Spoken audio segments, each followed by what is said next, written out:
नमस्कार। आप देख रहे हैं स्पेशल कवरेज न्यूज़। मैं हूं आपके साथ शिव कुमार मिश्रा। मेरे साथ हैं उत्तर प्रदेश के पत्रकारों में चर्चित चेहरा रहने वाले और हर खबर पर बड़ी बेबाक निगाह रखने वाले और बड़ी साफ सुथरी बात करने वाले आदरणीय अवनीश विद्यार्थी जी, स्वागत और अभिनंदन। धन्यवाद सुबह। यूपी की कई खबरें ऐसी थीं तो फिर मुझे लगा कि अवनीश जी से पूछा जाए कि ये सब क्या स्यापा हो रहा है। गाजीपुर में एक घटना घटती है और उसके बाद एक भूचाल आ गया है, और वैसा ही गाजीपुर का प्रशासन भी इतना निकृष्ट काम कर रहा है कि कोई भी ट्विटर पे कुछ भी लिख दे, कोई राजनीतिक दल लिख दे, उसी पर झट रह पाई यार। तो ये समझ में नहीं पूरा आ रहा है। अखिलेश यादव कह रहे हैं हम 5 लाख देंगे, ओम प्रकाश राजभर कह रहे हैं हम दे चुके हैं, और अखिलेश यादव वहां नहीं गए, यहां नहीं गए, उधर नहीं गए। क्या बिल्कुल निर्लज्जता की राजनीतिक शैली में पराकाष्ठा का अंतिम दौर आ गया है। क्या एक दूसरे की मान मर्यादा संयम सब कुछ खत्म हो गया है। भाषा शैली तो बिल्कुल घटिया स्तर की आ चुकी है, इसमें कोई दो राय नहीं है।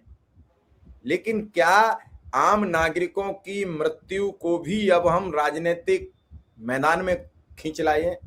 उसको हम भूकंप बना देंगे। एक इधर से फायर जाएगा, दूसरा उधर से जल तीर आएगा, वो अग्नि बुझा देगा। ये सब चल क्या रहा है? एक व्यक्ति ने अपनी बेटी को खोया है, कितना दुखी होगा। उसके ऊपर राजनीतिक दबाव, आज ये दल का नेता जा रहा है, कल वो दल का जा रहा है, परसों दरोगा जी धमका रहे हैं, परसों एडीएम धमका रहे हैं कि डीएम धमका रहे हैं, कप्तान धमका रहे हैं, फिर दूसरे दिन दूसरे दल के नेता जाके कह रहे हैं ऐसा बोल दो। तो ये बड़ा ओहापो है। अवनीश जी, आखिर क्या है ये सब मचाया जो उत्तर प्रदेश में घमासान? देखिए, एक ही वजह है और वो है उत्तर प्रदेश का सिंहासन और उत्तर प्रदेश की सत्ता, उत्तर प्रदेश से मिलने वाला सत्ता का रस स्वादन। यही वो वजह है जिसके नाते सब कुछ हो रहा है। यूपी में चुनाव नहीं होता, यूपी इतना बड़ा बैटल ग्राउंड नहीं होता, यूपी से इतनी number of MLA, number of Rajya Sabha, number of MPs, number of MLCs नहीं निकल रहे होते तो शायद ये सब कुछ नहीं होता। जहां नहीं है या जहां संख्या कम है वहां लड़ाई दूसरे तरीके की है, पर जहां ये संख्या है वहां लड़ाई इसी तरीके की। आप देखिए ना, मतलब आप अभी बंगाल में चुनाव हो रहा है, आप देख रहे हैं वहां पर चुनाव किस तरीके से, कितनी गहराई से, कितनी छोटी छोटी बातें कितनी बड़ी बातें बन रही हैं। या महाराष्ट्र में जब अभी चुनाव हो रहा था पिछले साल, किस तरीके से चुनाव जो है वो इन डेप्थ था, कितनी वाइड रेंज थी उस चुनाव की। और अब जब उत्तर प्रदेश में 2027 में चुनाव है, एक ऐसा सूबा जो देश की सत्ता तय करता हो, और उस सूबे में अगर नैरेटिव गढ़ने का वक्त आ गया, एक नैरेटिव गढ़ा गया 2024 के आसपास, तो उसका नुकसान बीजेपी ने, एनडीए ने उत्तर प्रदेश में भुगता। अब जब एक और नैरेटिव गढ़ने की या उसकी तरफ व्यवस्था बढ़ रही है, तो जाहिर सी बात है कि ये सब चीजें होंगी। घटनाएं, ये बात सही है कि घटनाएं बड़े राज्य में होती हैं, घटनाएं हो रही हैं, घटनाओं पर एक्शन रिएक्शन सब हो रहे हैं, पर राजनीतिक चश्मे से लोग जब देखने लगे और गहराई से ज्यादा देखने लगे, तो समझ लो आपकी चुनाव आ गया। और चुनाव के समय सियासी दलों का नजरिया थोड़ा और ज्यादा इन डेप्थ हो जाता है। अब ये कोई पहली सरकार नहीं जब सत्तारूढ़ दल के लोग या उनके मंत्री विधायक, उनके लोग पीठ से पहुंच मिल करके बात कर लेते हैं, विपक्ष के लोगों को रोक दिया जाता है। ये हर सरकार में हुआ, बीएसपी में हुआ, एसपी में हुआ, और बीजेपी भी वही कर रही है। सत्ता का चरित्र, सत्ता की परंपराएं लगभग एक जैसी ही है, कोई अनोखा बदलाव उसके अंदर नहीं आ गया। घटना क्या हुई, ये फैक्ट एंड फिगर जानना जरूरी है। और इसलिए सबसे ज्यादा, चाहे वो गाजीपुर की घटना हो या हरदोई की घटना, अभी रिसेंटली वो भी बहुत चर्चा में है, हरदोई की घटना हो, इन घटनाओं में जिस तरह के पीड़ित हैं या जिस तरीके से वहां पर उनके साथ जो घटना करने में जो लोग शामिल हैं, इसको एक जातीय रंग देने की कोशिश जरूर हो रही है। और घटना में जो लोग प्रभावित हैं उनका दृष्टिकोण जाति के हिसाब से अलग है, जो प्रभाव देने वाले यानी जो घटना को करने वाले लोग हैं या उनके समर्थक हैं, उनका दृष्टिकोण अलग है। कोई सत्ता पोषित है, कोई विपक्ष पोषित है। इसीलिए तो जो आपने कहा कि भाई ओम प्रकाश राजभर कल गए मिलने और उन्होंने 5 लाख रुपए का चेक दिया, एक जो है आवास योजना के तहत एक आवास की चाबी दी और कहा भाई हम न्याय दिलाएंगे, जो पीड़ित है वो जेल के पीछे। उनके साथ एक व्यक्ति गए थे, वो प्रधानमंत्री के निर्वाचन क्षेत्र के प्रमुख व्यक्ति हैं और वो विश्वकर्मा समाज से ही आते हैं, एमएलसी भी है, अगर मुझे ठीक से याद है तो एमएलसी भी है। और वो साथ में उनके वहां पर गए थे और उन्होंने बाकायदा जिस थाने में घटना हुई है उसके एसएचओ के खिलाफ उनका एक लेटर भी वायरल है सोशल मीडिया। तो क्या ये बात समझनी पड़ेगी, घटना हुई कैसे पहली बार, और घटना अगर हुई तो उसके लिए कौन जिम्मेदार है। घटना के बाद के माहौल में, वो चाहे सोशल मीडिया पर आप कोई एफआईआर कराइए या पुलिस प्रशासन अपोजिशन के लीडर्स पर कोई एफआईआर कराए, ये सारी चीजें आपको पता है कि पॉलिटिकली मोटिवेटेड होती हैं, पॉलिटिकल टूल के तौर पर इस्तेमाल की जाती हैं। जिन जगहों पर मुफीद होता है वहां लोग जाते नहीं है। बहुत सारी जगहों पर आप अभी देखिए, अभी बीएसपी पार्टी हो और मतलब कुछ चीजें ऐसी जो राजनीति में कहना मुश्किल है कि उनका जो कोर वोटर है उसका मामला और माइनॉरिटी का मामला अभी कहीं हो जाए, झगड़े लड़ाई या किसी भी स्तर का, आपको बीएसपी के नेता उन जगहों पर जाते नहीं मिलेंगे। ऐसे ही जो समाजवादी पार्टी का कोर ग्रुप और माइनॉरिटी के लोगों का झगड़ा हो जाए, वहां पर कोई आपको एसपी का नेता जाते नहीं दिखाई देगा। बीजेपी में अभी अपर कास्ट की दो कम्युनिटीज के बीच में झगड़ा हो जाए, बीजेपी का नेता वहां जाते हुए नहीं दिखाई देगा। ये दुर्भाग्य है कि घटनाओं को देखने का जो चश्मा है सियासी दलों का, वो लगभग एक सा है। मुफीद मुद्दे को भुनाने की कोशिश करते दिखाई पड़ रहा, और वो यहां भी सत्ता पक्ष और विपक्ष दिखाई पड़ रहा है। भाई मैं मानता हूं कि अगर घटना गंभीर है तो उसमें पीड़ित को न्याय मिलना चाहिए, इसमें कोई दो राय नहीं है, और उसके लिए चाहे आपको जैसा दबाव बनाना पड़े बनाना चाहिए। पर वो दबाव अगर शासन सत्ता में बैठे हुए बड़े लोगों पर बने तो ज्यादा बेहतर है। जैसे आपने कहा कि भाई सोशल मीडिया इन्फ्लुएंसर्स के खिलाफ एफआईआर हो गई, पर एफआईआर राहुल गांधी और प्रियंका गांधी के खिलाफ नहीं हुई। राहुल गांधी और प्रियंका गांधी ने भी जो ट्वीट किया पुलिस के अनुसार वो भी गलत है। पुलिस ने उस पर क्लैरिफिकेशन भी दिया कि भाई आप भड़का रहे हैं, भरमा रहे हैं, आप गलत लिख रहे हैं। पर कायदे से अगर आप एक साधारण इन्फ्लुएंसर के खिलाफ एफआईआर कर रहे हैं तो गाजीपुर पुलिस को प्रियंका गांधी और राहुल गांधी के खिलाफ भी एफआईआर करनी चाहिए। या और भी कोई नेता अगर इस तरह का कह रहा है, सेम बात अगर कह रहा है, तो आपको उसके ऊपर भी एफआईआर करनी चाहिए, वरना किसी पर नहीं करनी चाहिए। पर वो होता नहीं। फिर मैं वही बात कह रहा हूं कि सत्ता का चरित्र अलग है, विपक्ष का चरित्र अलग है। विपक्ष को हर बात में कमी निकाल करके बात करनी है, वो करेगा, उसका काम यही है। सत्ता पक्ष को अपने आप को डिफेंड करना है, वो इसलिए पहले एक आवरण बनाता है, अपने पहले घटना को क्लियर करता है, घटना पर जितना भी एक्शन लेना है, जो उसको मदद देनी है, सारी चीजें करनी है। हम मैं एक बात सीधे से पूछता हूँ, हम पीड़ित होने के बाद ही किसी को मदद क्यों करते? मतलब अगर कोई नीडी था, उसके पास आवास नहीं था, हम करोड़ों घर बना करके अब तक दे चुके हैं, क्यों नहीं वो विश्वकर्मा जी के परिवार को पहले आपने मकान दे दिया? भाई आपको तो पहले दे देना चाहिए था, क्योंकि वो तो एलिजिबल थे। घटना के बाद आपको उनको देना पड़ रहा है, घटना के बाद आपको उनको आर्थिक सहायता देनी पड़ी। आप आर्थिक सहायता या आवास क्यों दे रहे हैं? इसलिए दे रहे हैं ताकि जो पीड़ित है उसके घाव पर मरहम लग जाए, वो राजनीतिक उत्तेजना न पैदा करे व्यवस्था के अंदर, समूह के अंदर, माहौल के अंदर। और विपक्ष इसलिए कर रहा है ताकि उसका क्लेम मेंटेन रहे कि भाई हम चाहते थे कि पीड़ित पर मरहम लगाएं, लेकिन हमको जाने नहीं दिया गया, इसलिए हमने अपनी आर्थिक सहायता जो है वो फलाना वर्ग को भेज दी है। चूंकि उस कम्युनिटी से जुड़े हुए लोग उसमें प्रतिनिधिमंडल में जा रहे हैं, वो जाकर के अपनी आर्थिक सहायता पहुंचाए। अब झगड़ा कई तरह से लोकल भी है। अब ओम प्रकाश राजभर की एक तरीके से होम कॉन्स्टिट्यूएंसी वहीं पर आती है, जहुराबाद से वो विधायक हैं, उसके पास उनका क्षेत्र है ये, वो भेजे गए वहां, वो गए वहां पर। लेकिन अब आप देखिए ना कि जो अटकलें हैं और जिस तरह वो पिछले कुछ दिनों से ऐलान कर रहे हैं कि वो गाजीपुर से चुनाव नहीं लड़े, वो चुनाव लड़ेंगे आजमगढ़ के अतरौलिया से। इस बात का ऐलान उन्होंने कुछ दिनों पहले आजमगढ़ के अंदर कुछ प्रेस कॉन्फ्रेंसेस में किया।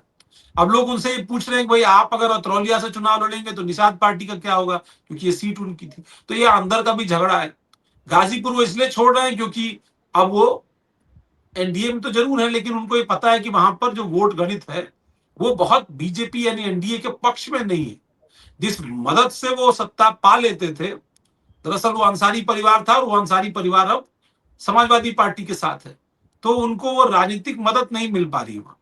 इस मदद के न मिलने का जो है वो कहीं ना कहीं असर है कि अब वो अपनी कॉन्स्टिट्यूएंसी बदलने पर या अपने बेटे की कॉन्स्टिट्यूएंसी बदलने पर, अब ना वो अपने बेटे को शिवपुर से लड़ाने की बात करें। जाहिर सी बात है एनडीए में बीजेपी का कैंडिडेट है अनिल राजभर, लेकिन अब आप देखिए विडंबना, जो अभी एक निजी संस्थान का सर्वे अभी उत्तर प्रदेश की कुछ सीटों को लेकर के और टोटल सीटों को लेकर के आया, उसमें जहुराबाद से ओम प्रकाश राजभर कमजोर स्थिति में दिखाई पड़ रहा है।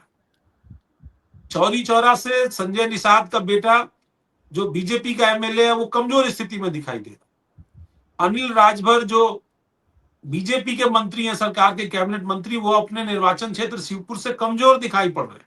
और यही नहीं, प्रधानमंत्री के निर्वाचन क्षेत्र की ज्यादातर सीटें कमजोर दिखाई पड़ रही हैं आज की तारीख में। जो सर्वे हुआ है, अगर उसको 1% आप सही भी मान लें तो ये दिखा। और फिर एक जो सबसे ये है कि जो बीजेपी के एलाइज हैं, यानी निषाद पार्टी, राष्ट्रीय लोकदल, अपना दल और राजभर जी की पार्टी है सुभाषपा, इन सभी दलों के वोटिंग परसेंटेज में यू ड्रॉप आया। यू ड्रॉप का मतलब 13 से 3 सीटों के आसपास आ गई हैं अनुप्रिया पटेल, जो सबसे मजबूत एलआई थी 2014 से लगातार वो साथ में है इनके बीजेपी के। निषाद पार्टी जो है वो घट करके 1 पर आ गई है। मतलब चूंकि तो ऐसे तो उनके 10 एमएलए हैं, पर 5 तो बीजेपी वाले उनके सिंबल पर लड़े हैं। 5 वो अपने सिंबल पर अपने लोग लड़ा करके जिता करके लाए थे। उन 5 में से केवल 1 जीतता हुआ दिखाई पड़ रहा है उस सर्वे के अनुसार।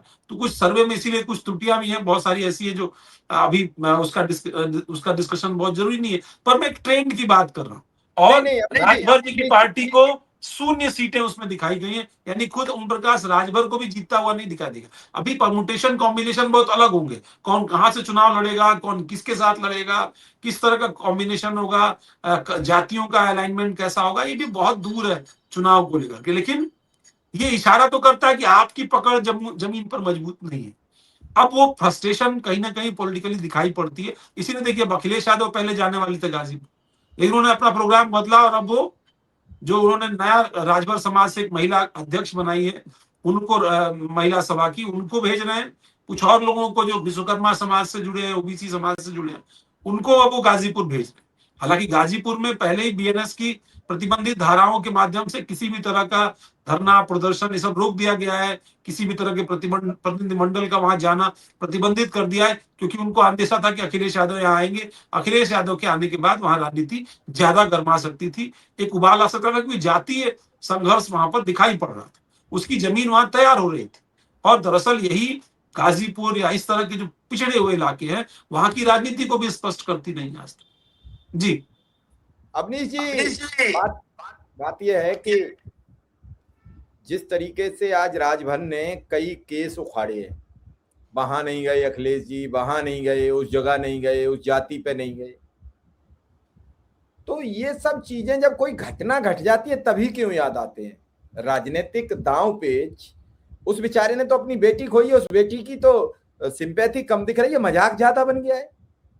कहां प्रशासन गड़बड़ी कर रहा है? मैं पिछले इस 8-9 वर्ष की सरकार में देखता हूं, देखो हाथरस वाली घटना का इतना बेवजह तूल दे दिया गया, लास्ट में वो केस पूरा छूट गया।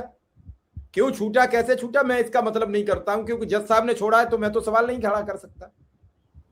लेकिन आप एक बात सोचिए, इतनी घटनाएं तूल देती हैं, पूरा प्रदेश कांपने लगता है, क्या बवाल हो गया, हर खबर एक ही चश्मे से सबको दिखाई देती है।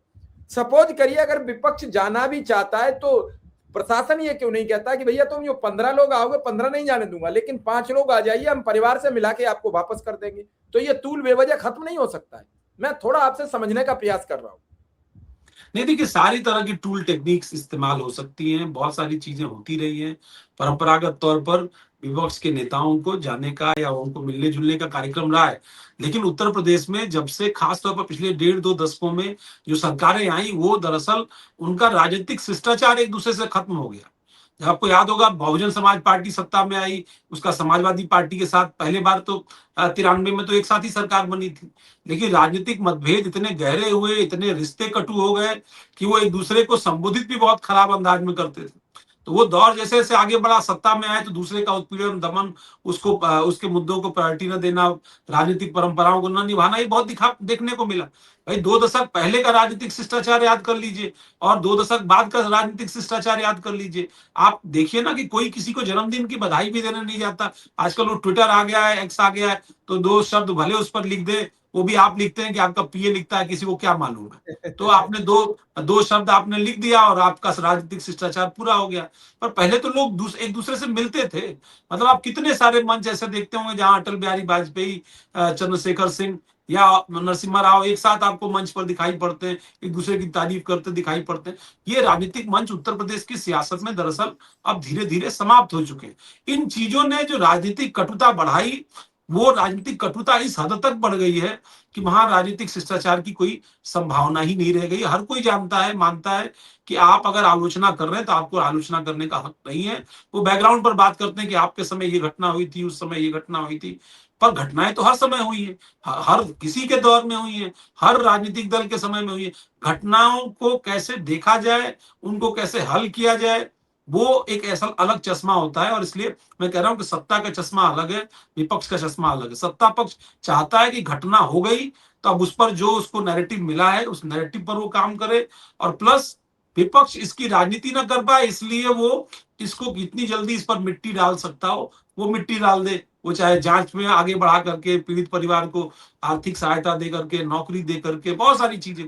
अब बहुत सारे ऐसे परिवार हैं, अब आपको बहराइच का परिवार भी याद होगा, जिन जो हिंसा का शिकार हो गया, उसको उनके पीड़ितों ने कई बार कहा कि हमको नौकरी कहा गया था, नौकरी नहीं मिली। जो कमिटमेंट्स है ना, जैसे शहीदों के कमिटमेंट्स एक दौर पर पूरे नहीं हो पाते थे, लोग घोषणाएं बड़ी बड़ी कर देते थे, वैसे पीड़ितों के साथ है कि अब आपने समझ लिया कि ये फॉर्मूला है, इसलिए घटना होने के बाद पीड़ित भी डेड बॉडी लेकर के प्रदर्शन करते हैं। उनको मालूम है कि हीट ऑफ मोमेंट में अगर आपने सरकार से या व्यवस्था से फैसला नहीं ले लिया, तो जब आपके परिजन की डेड बॉडी जला दी जाएगी, जब क्रिमिनेशन हो जाएगा, जब आप अकेले अपने घर में बैठे होंगे, तो अगर आपसे कोई राजनीतिक लाभ नहीं, नफा नुकसान नहीं होना है, तो कोई आपके दरवाजे झांकने नहीं आएगा। वो चाहे सत्ता का होगा, वो चाहे विपक्ष का होगा। यही बात इन घटनाओं में भी दिखाई पड़ रही है। घटनाओं में किसके साथ गलत हुआ, उसके साथ कैसे, भाई कैसे आप कर सकते, मतलब पीड़ित को छूना भी, मतलब इस दौर में पाप है, लेकिन वो पाप दोनों तरफ से होता है। आप, एक आदमी उनकी भावनाओं पर मिट्टी डाल रहा होता है और दूसरा उनकी भावनाओं पर डीजल डाल रहा होता है कि भैया कब उफान ले ले, आग लग जाए और हमारा राजनीतिक मुद्दा। पर पीड़ित के दर्द में शामिल होना एक अलग लड़ाई है। पीड़ित के दर्द में शामिल होना है तो बहुत सारी लड़ाई पर्दे के पीछे लड़ी जाती, बहुत सारी लड़ाई अदालतों में लड़ी जाती, बहुत सारी लड़ाई अन्याय करने वालों को जेल की सलाखों के पीछे भेजने में लड़ी जाती है। जो लोग मदद करते हैं वो सालों सामने नहीं आते, पता नहीं चलता किसी को कि किसने एक्चुअली मदद की, किसकी। तो ये बड़ा किरदार होता है। वो बड़ा किरदार राजनेताओं के अंदर से मर गया है। वो केवल वोट की राजनीति करने के लिए, किसी भी राजनीतिक हद तक जाने के लिए तैयार रहते हैं, और वो दिखाई पड़ रहा है। मैं इसलिए कह रहा हूं कि जब इन मुद्दों पर चर्चा हो रही है, जातिगत हत्याओं पर, जातिगत घटनाओं पर, जब जाति उन्माद भड़काने की कोशिश दोनों तरफ से हो रही है, तो मतलब समझ लीजिए कि उत्तर प्रदेश का चुनाव कितना हीटिंग होने जा रहा है। पहले ही टेम्परेचर इतना ज्यादा है, पर इस बढ़े हुए टेम्परेचर में इस तरह की राजनीति कर करके माहौल को और ज्यादा गरमाने की कोशिश जो है वो दिखाई पड़ती है। अवनीश जी, जो ये अभी आप सर्वे का जिक्र कर रहे थे, इस ऑनलाइन सर्वे का कुछ भी कयास लगाना मेरी समझ में नहीं आता है। मैं आपसे जिक्र करूंगा 2017 के चुनाव का। मैंने एक ऑनलाइन सर्वे कराया, मेरा फेसबुक पर बड़ा फॉलोअर है, मेरा यूट्यूब पे भी अपना यूपी का बड़ा फॉलोअर है। तो मेरे पास जो आंकड़े आए वो आए 70% से ज्यादा बसपा के पक्ष में। और आपको मालूम है 17 में बसपा की क्या पोजीशन बनी, 22 में क्या बनी। तो इन ऑनलाइन सर्वेज पर आप बहुत फोकस मत करिए। पता लगा, हमें पता लग गई, हमने अपने समर्थकों को मैसेज कर दिया, उन्होंने क्या लिख दिया, क्या पढ़ दिया, ये सब चलता है ऑनलाइन सर्वे में, और किस टाइप के हमारे फॉलोअर हैं। लेकिन एक बड़ा सवाल यह है कि सियासत लाशों पर क्यों हो रही है उत्तर प्रदेश में। मैं कई वर्षों से देख रहा हूं। क्या अब आपके पास मुद्दे नहीं रहे?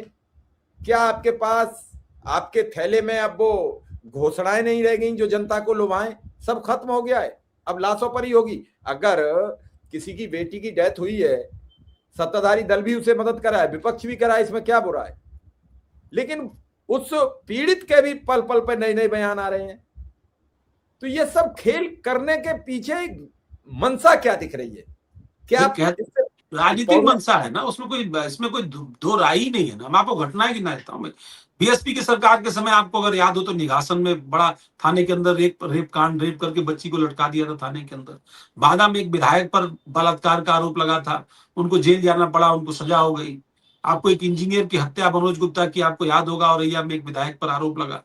ये 3 बड़ी घटनाएं हुई जिन्होंने पूरी सरकार के खिलाफ, और उसके बाद सीएमओ की हत्या का मामला सामने आया एनआरएचएम का, और उस पूरे मामले ने उस पूरी सरकार को धराशायी कर दिया। जबकि कानून व्यवस्था के नाम पर मायावती जी को बहुत टफ माना जाता था, वो अपने मिनिस्टर्स को नहीं बख्शती थी, अपने एमपीज को जेल भेज देती थी, अपने घर बंगले पर बुलाकर पुलिस को थाने में सौंप देती थी। वो उनका परसेप्शन इतना स्ट्रांग था, इतनी वो सख्त थी। ये अतीक, राजा भैया, सबके खिलाफ सख्त कार्रवाई करने वाली जो है मायावती थी। अतीक अहमद का तो पूरा, तब तो बुलडोजर की बात ही नहीं होती थी, उन्होंने घर कितने जमींदोज करा दिए, कितनी प्रॉपर्टी उसकी डैमेज कर दी। वो मारा मारा फिर रहा था, जेल की सलाह, जेल से बेल नहीं ले रहा था अतीक अहमद जब मायावती मुख्यमंत्री थी। तो उसके भाई अशरफ का जो हाल उन्होंने किया, तो एक वो दौर था। फिर आप आइए अखिलेश यादव के दौर में। अखिलेश यादव ने एंटी माफिया एक स्टैंड लिया अपनी पार्टी के अंदर, और डीपी यादव जैसे चेहरों को पार्टी के अंदर नहीं आने दिया। एक अलग तरह की समाजवादी पार्टी दिखाई पड़ी, लोगों का समर्थन मिला उनको, वो सत्ता में आए, बहुमत की सत्ता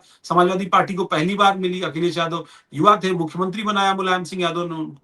जब वो आगे बढ़े, और आगे बढ़ने के बाद मुजफ्फरनगर का दंगा हुआ, दंगे के बाद जो बड़ी घटना हुई, बदायूं का एक घटनाक्रम हुआ जिसमें 2 बच्ची पेड़ पर लटकी हुई दिखाई पड़ी, आपको याद होगा वो घटनाक्रम। फिर तो एक बुलंदशहर का रेप हुआ फिर जो। बुलंदशहर का सड़क पर, हाईवे पर जो घटना हुई, उस घटना का जिक्र। तो इस तरह की घटनाएं उस, फिर आप योगी जी की सरकार में आ जाइए 17 से 22 के बीच में, आपको हाथरस की घटना याद है, उन्नाव की घटना याद है, ठीक है। उसी तरीके से अब तो ये घटनाएं हर दौर में होती रही है। बीएचयू घटनाओं बनारस को, भी है, बड़ी घटना है, बीएचयू बनारस भी बड़ी घटना हाँ है। जी हाँ, बीएचयू में जो जिसमें वो कुछ युवा मोर्चा के कार्यकर्ताओं का नाम आया था, आरोपी थे जिस मामले में। तो ये बहुत सारे ऐसे घटनाक्रम बार बार सामने आते हैं। ये सरकारें भी जानती हैं कि इन घटनाओं पर एक मजबूत पॉलिटिकल नैरेटिव उनके खिलाफ, चाहे वो कितनी भी स्ट्रांग होल्ड रखती हो, कितना भी उनका जो है नेम फेम बना हुआ हो, कितना भी वो एक तरीके से प्रो इनकम्बेंसी चल रही हो उनके पक्ष में कि भाई कानून व्यवस्था में बहुत स्ट्रांग, पर एक घटना आपका परसेप्शन ठीक उल्टा कर सकती है। इसलिए अंतिम हद तक इस बात की कोशिश होती है कि पहले तो विपक्ष को गलत ठहराओ, विपक्ष के नैरेटिव को गलत ठहराओ। विपक्ष अगर उकसाने या बहकावे में लेने की कोशिश करता है पीड़ित को, तो उसको कहीं ना कहीं प्रभावित करो। तो ये सारी चीजें होती है, उसका असर ही है। और चुनाव नजदीक है ना भाई, बहुत सीरियस चीज, और जाति गोलबंदी शुरू हो चुकी है उत्तर प्रदेश में। एक पीडीए का नैरेटिव अखिलेश यादव ने तैयार किया है, सवर्ण यूजीसी के नाते बीजेपी से नाराज चल रहा है। तो बीजेपी दोनों तरफ फंसी हुई है, वो महिला वोटर की तरफ देख रही है, यूथ को एम्प्लॉयमेंट देने की बात हो रही है। अभी बिहार में मैं सुन रहा था, वहां के मुख्यमंत्री कल परसों विधानसभा में जो है, जब विश्वास मत ले रहे तो कह रहे थे कि हमको 1 करोड़ नौकरी देनी है बिहार के अंदर। मतलब क्या सिरे का झूठ है। 1 करोड़ सरकारी नौकरी कौन सा मुख्यमंत्री दे लेगा, कौन सा मुख्यमंत्री भाई दिया हो तो दिखाए ना। भाई मोदी जी तो गुजरात में इतने साल रहे, कभी नहीं कितनी नौकरी दे पाए होंगे अपने जीवन में, या भारत के इतने दिनों से प्रधानमंत्री कितनी नौकरी दे पाए होंगे वो। तो लेकिन चूंकि झूठ बोलना, झूठ परोसना, झूठ को डिफेंड करना, मैं फिर वही बात कह रहा हूं कि ये एक बड़ा सत्ता में रहने का या सत्ता में आने का, ये दोनों का चरित्र है। ये बार बार राजनीतिक पार्टियां आपको वो चरित्र दिखाती हैं। बहुत सजग रहना होता है, मतलब चाहे वो सोशल मीडिया इन्फ्लुएंसर हो, मीडिया हो, हम आप कोई भी व्यक्ति हो, घटनाओं को लेकर बहुत सजग रहना पड़ेगा। मतलब आज पीड़ित आपसे मुझसे फोन पर बात करके कहेगा कि भाई साहब मेरे साथ ऐसा ऐसा गलत हो गया, और कल आपको मुड़ करके आप ही के खिलाफ एफआईआर दिखा देगा कि मुझे उकसा रहे थे, मुझे कह रहे थे कि जो है ऐसा करो, तुम धरना प्रदर्शन करो, तुम सरकार के खिलाफ जाओ। भाई अगर कोई मुझसे सुझाव मांगेगा तो मैं क्या कहूंगा? मैं कहूंगा थाने चले जाओ, डीजीपी के यहाँ जाओ, धरना दो, सरकार के यहाँ जो है जाकर के बैठ जाओ, धरना स्थल पर जाकर बैठ जाओ, यही तो सुझाव दूंगा। और क्या सुझाव देंगे? कोई सुझाव मांगता है हमसे तो और क्या सुझाव देंगे? पर आप क्या कहेंगे? आप कहेंगे कि मैंने उसको कहा, उकसाया कि तुम जाओ और जा करके ऐसा ऐसा करो, इसलिए इस व्यक्ति ने ऐसा किया है, इसलिए इनको भी इस पूरे घटनाक्रम में मुलजिम बना दो, आरोपी बना दो। तो ये जो जब दौर चलता है तो मुश्किल होता है पत्रकारिता करना, इन मुद्दों को उठाना, इन मुद्दों पर आगे चलना, क्योंकि आप अपना काम करेंगे, अपने परिवार का भरण पोषण करेंगे, समाज के लोगों की मदद करेंगे, या मदद करने के साथ साथ आप मुकदमे बैठ के लड़ेंगे। तो ये चैलेंजेस आते हैं और इनमें बड़ा फूक फूक का कदम रखना पड़ता है। इसलिए इन घटनाओं को लेकर मैं अभी देख रहा था, कुछ लोकल पत्रकार वहां पीड़ित परिवार से बयान ले रहे थे। अब वो बयान में वो बातें पूछ रहे थे जो शायद प्रशासन चाहता था। वो सवाल देख करके आपको पता चल जाएगा। मतलब आप हाँ ना कहलवा रहे हो उससे, जब बोलिए आप चाहते हैं कि नहीं फलाना आए कि ना आए, वो कह रहे हाँ, हैं हम कौन होता है, नहीं नहीं, पर आप इनको चाहते हैं कि नहीं चाहते? हाँ, वो हाँ तुम बोला आओ तो मैं गया, आना ना बोला तो गया, हाँ आना बोला कर तो गया, ना बोला तो गया। तो बिल्कुल। जैसे लाश पर गिद्ध पार्टी करते हैं ना, ये राजनीतिक पार्टियां भी गिद्ध है, वो चाहे सत्ता में हो चाहे विपक्ष में हो, उनके लिए अखिलेश ये यादव ने तो कल कह पार्टी। दिया है कि भाजपा गिद्ध है। आपकी बात आई तो मुझे याद आ गया। मैंने क्या किया उधर, अब तो आप अखिलेश जी को भी सुन रहे हैं, आप उधर सत्ता पक्ष के लोगों को भी सुन रहे हैं, उधर एडमिनिस्ट्रेशन भी आ रहा है, प्रशासन कह रहा है। अब मैं इसी बात को समझना था, प्रशासन कह रहा है कि भाई पोस्टमार्टम रिपोर्ट में रेप की बात की पुष्टि नहीं हुई, लेकिन बहुत सारे लोग इस मामले में इस बात को लेकर के आरोप लगा रहे हैं। आपने इस बात को इंगित कर दिया, ठीक है, फिर मान लीजिए घटना में मौत हुई, मौत कैसे हुई, क्या उसके एविडेंसेस है, इसकी इन्वेस्टिगेशन चल रही है। ये स्पष्ट होना चाहिए कि विपक्ष किन मुद्दों पर सवाल कर रहा है और उन सवालों का जवाब सरकार के पास क्या है, और जो पीड़ित पक्ष है वो जिन बिंदुओं पर आपसे बात कर रहा है वो बात क्या है, वो बुनियादी सवाल क्या है। बाकी वहां पत्थर चलाने वाला कौन था वो भी जानते हैं लोग, भीड़ को उकसाने वाला कौन था ये भी जानते हैं लोग, ये भी जानते हैं कि आपको भी इस मौजूद जो हालात है उसको भी समझना पड़ेगा कि अगर गांव में भी चूंकि जाति जाति इतना ज्यादा जाति हो गई है कि इसका जो एक टेंशन है ना, वो कास्ट टेंशन बहुत ज्यादा ग्रास रूट तक चली गई है। मतलब अगर आपका व्यक्ति गलत है तो भी आपको साथ देना है क्योंकि आपकी कम्युनिटी का है, और पीड़ित है तो देना ही देना है। ये बड़ा एक नैरेटिव दिखाई पड़ रहा है खासतौर पर इस दौर में। नहीं, बिल्कुल आपने बहुत सरल तरीका से दर्शकों को समझाने का प्रयास किया है कि इस जातीयता की राजनीति में जो विष घोला जा रहा है उससे सुलझना आसान बात नहीं, और उससे ऐसा नहीं है कोई एक जाति पीड़ित, तो उससे सब फंस गए हैं। एक ऐसा चक्रव्यूह बना दिया कि ब्राह्मण ठाकुर से ठाकुर, यादव से यादव, जाटव से जाटव, विश्वकर्मा से विश्वकर्मा, बघेल से, ऐसा एक खेल बना दिया। मतलब हर जाति एक जाति की दुश्मन बनी नजर आ रही है, और इसमें किसका श्रेय है? राजनीतिक नेताओं का। सिर्फ वोट की फसल बोने और काटने के चक्कर में एक नफरत होती है, चाहे वो सत्ताधारी दल है। अगर ओम प्रकाश राजभर घुमाए तो आज उन्हें ये प्रेस कॉन्फ्रेंस करके सारे गिनाने की क्या जरूरत थी? अब हरदोई आ गया, अभी गाजीपुर ठंडा नहीं हुआ, हरदोई चालू हो गया, तब तक कोई और नया हरदोई आ जाए, कोई नया गाजीपुर आ जाएगा। आखिर आम जनमानस को कोई पूछने वाला नहीं है बहराइच के मिश्रा जिनकी हत्या हुई थी उनके परिवार को क्या लाभान्वित कर दिया गया है? कोई पूछने वाला है? संभल में जो दंगा में लोग मरे उन्हें क्या हुआ, कोई पूछने वाला है? कल इस घटना का भी कोई जिक्र नहीं हुआ। अब हाथरस का कोई जिक्र कर रहा है? कोई भी अब हाथरस जा रहा है? नहीं जाएगा।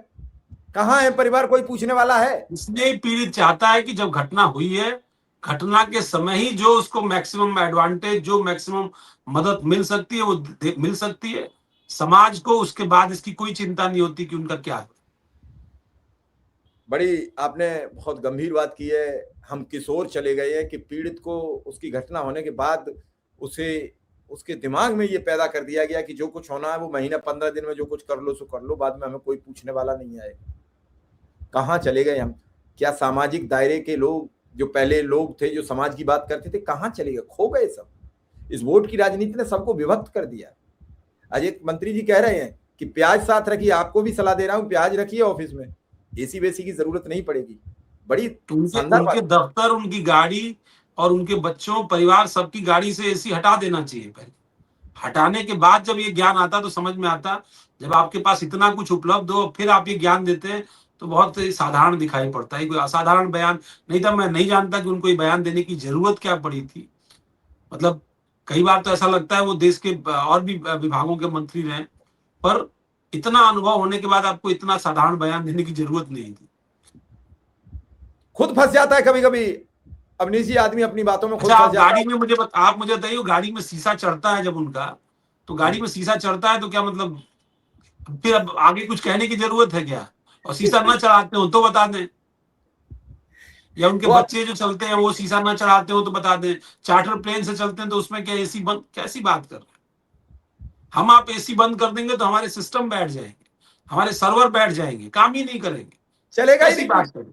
किसको सुझाव दे रहे हैं? मतलब मूर्ख बना रहे हैं आप आम आदमी को कि भैया ठीक है, गर्मी उसके पास भी विकल्प नहीं है भाई, जाहिर सी बात है कि वो प्याज रख के चलेगा, खा के चलेगा, सर पे पगड़ी बांध के, तो पीढ़ियों से चल रहा है। पर देश इतनी गर्मी से, दुनिया में सबसे हॉट रीजन बना हुआ है भारत के आसपास का इलाका, इस पर चर्चा करके, इस पर कोई एक सामूहिक निदान, पर्यावरण कैसे बेहतर हो, कैसे पेड़ों को और संरक्षित किया जाए, इस पर बात करते तो समझ में आता। मतलब प्याज रख के चल लो, पगड़ी बांध दो, गर्मी नहीं लगेगी, मैं तो एसी में नहीं चलता हूँ, चंबल की चमड़ी है, ये सब बहुत ही साधारण बयान दिखाई। बहुत सतही बयान है। चलिए अवनीश जी, आपने हमें समय दिया, इसके लिए आपका बहुत बहुत आभार, बहुत बहुत धन्यवाद। बहुत बहुत धन्यवाद शिव भाई।